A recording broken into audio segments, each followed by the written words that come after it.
Welcome to Human Heredity. This is your first PowerPoint, and most of the information that I use for my exams will come from these PowerPoints.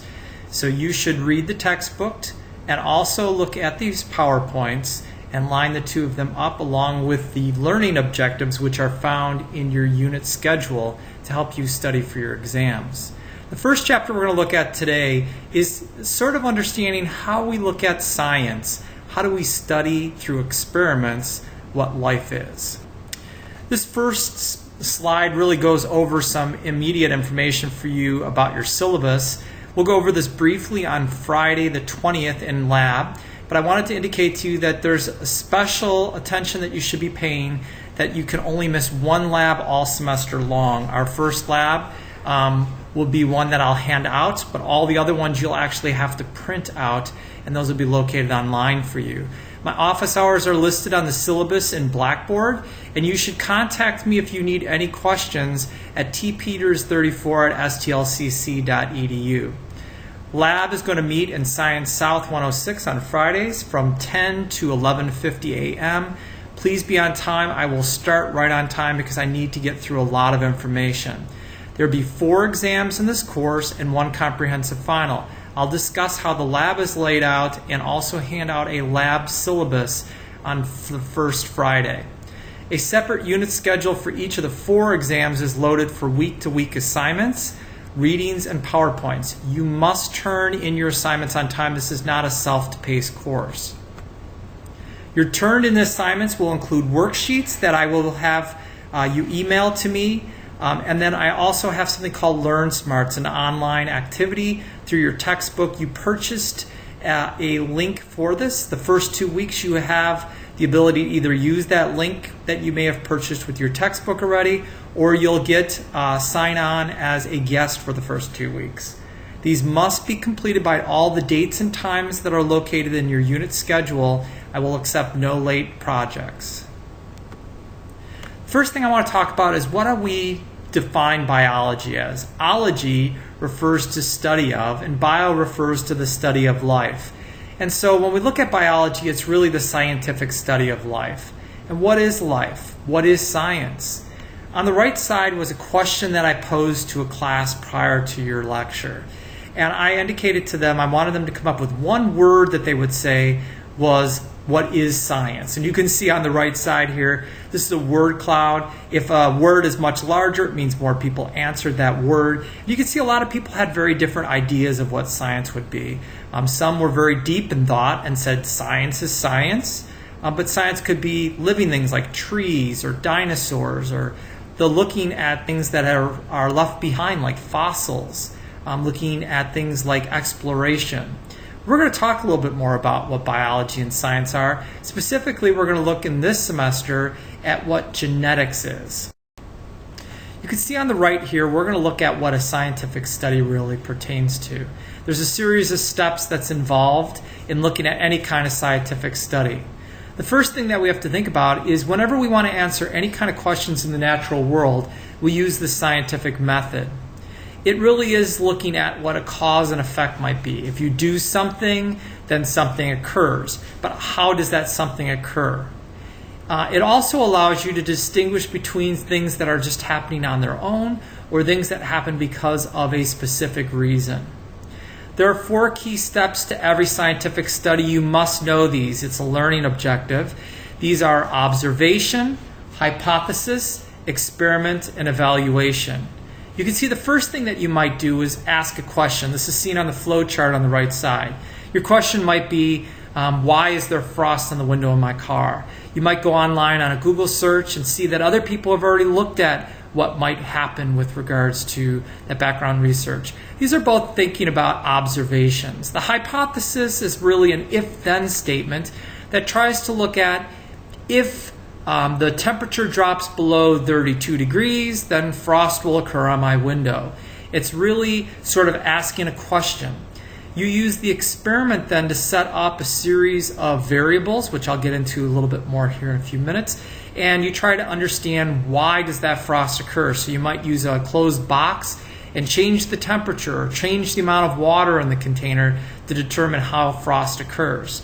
Then you analyze your results and you go back to your question, your hypothesis, and you see if your results lined up to what your experiment was.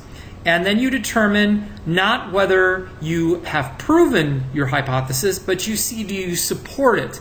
And if you do support it, then the hypothesis is true, and you report those hypotheses as a conclusion. If you see that they don't line up to your hypothesis, you might have to do this all over again and go back and restructure a new hypothesis and a new set of experiments.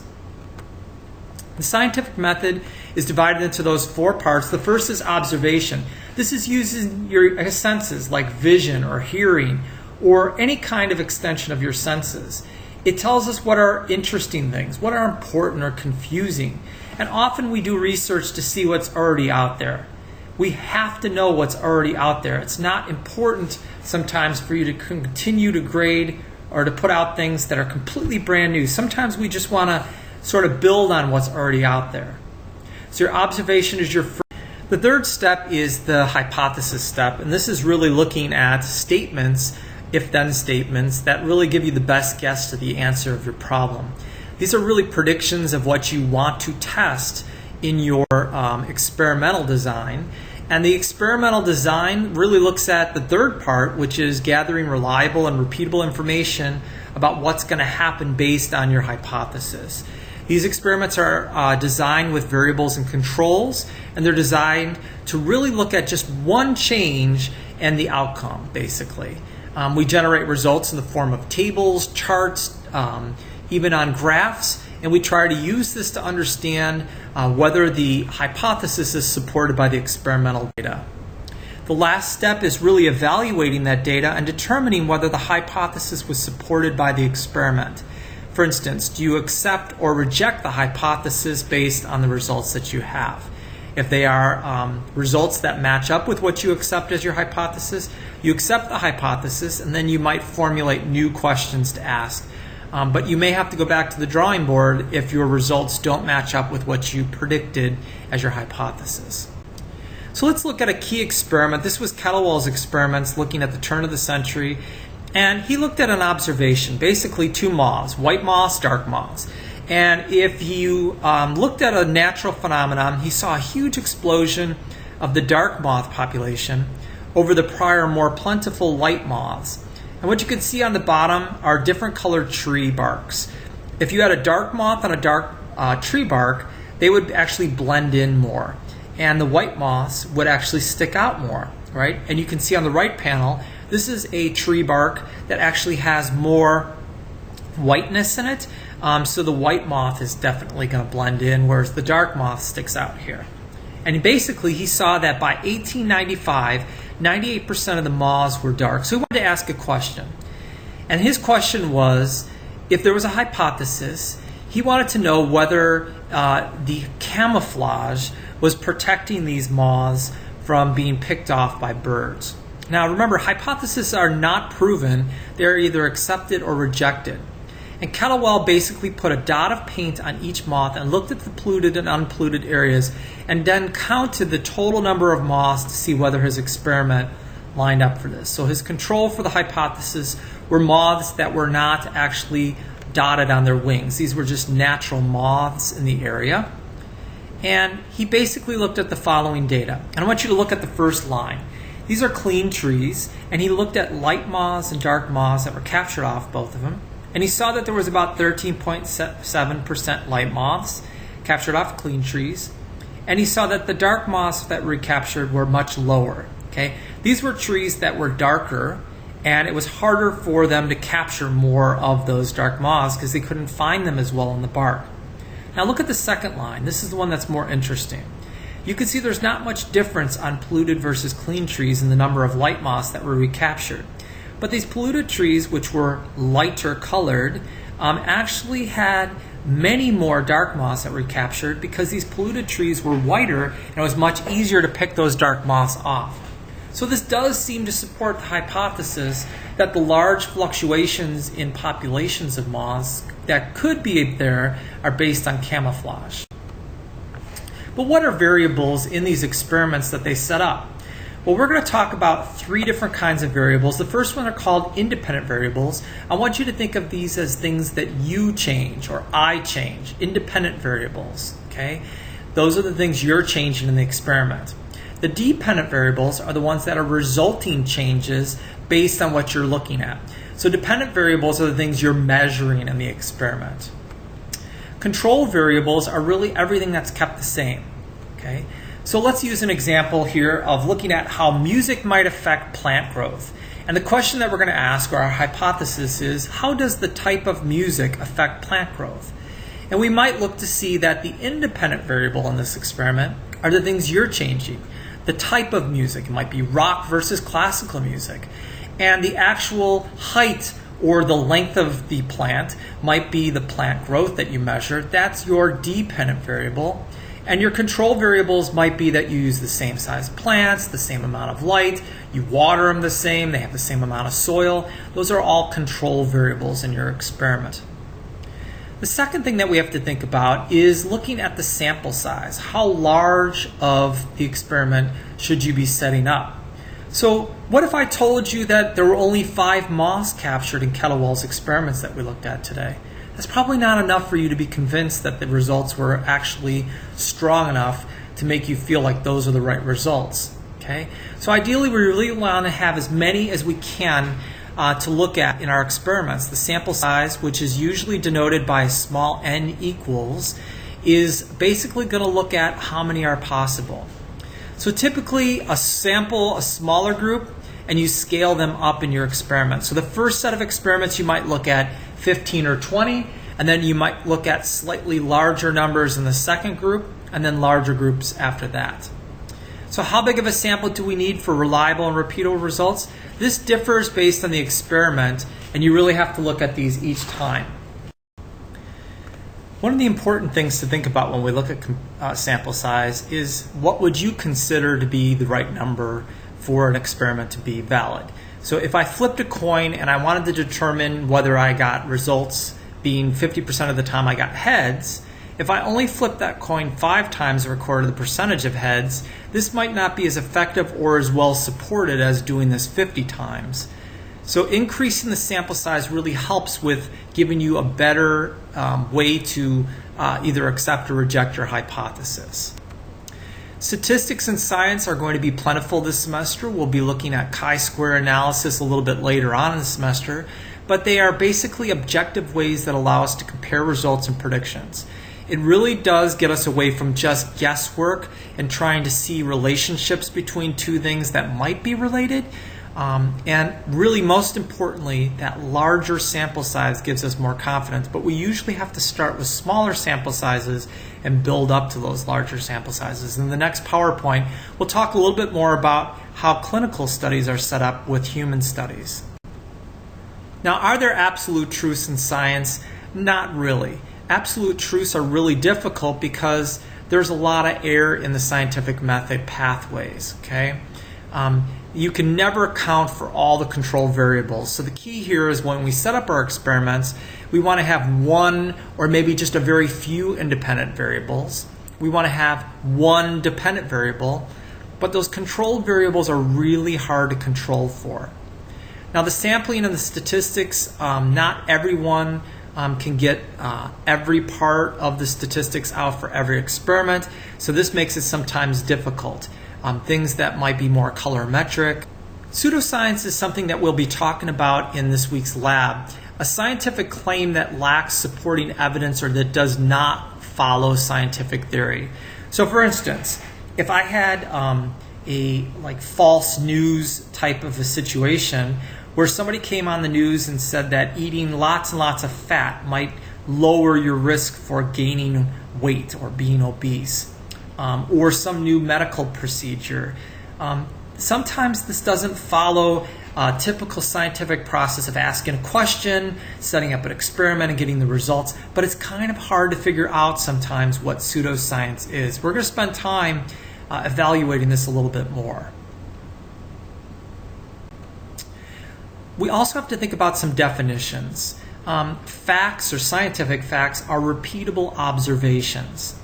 Laws or scientific laws are where we see no known exceptions for that particular circumstance.